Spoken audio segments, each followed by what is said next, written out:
Hello বন্ধুরা, দেখো আজকে তোমাদের সাথে কুমড়ো শাক দিয়ে চিংড়ি মাছ দিয়ে ভাপার রেসিপি শেয়ার করি। চলো।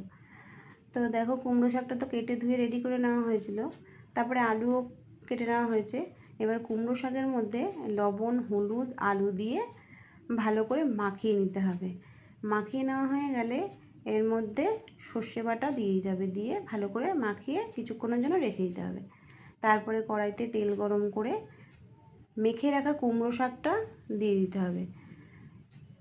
তারপরে নাড়াচাড়া করে এর মধ্যে কাঁচা চিংড়ি মাছগুলো দিতে হবে। ভাজা চিংড়ি মাছ নয়, কিন্তু কাঁচা চিংড়ি মাছ দিয়ে ভালো করে নাড়াচাড়া দিয়ে ঢেকে দিতে হবে। 20 মিনিটের মতন ঢেকে রান্না করতে হবে। তো দেখো, আমি ঢেকেও দিচ্ছি। এরপরে ঢাকনাটা তুলে দেখো, এই দেখো হয়েও গেছে আমার কুমড়ো শাকটা রান্না। তো এর মধ্যে একটু চিনি আর একটু কাঁচা সর্ষের তেল দিয়ে দিচ্ছি। তো হয়ে গেছে চিংড়ি মাছ দিয়ে কুমড়ো শাক ভাপা।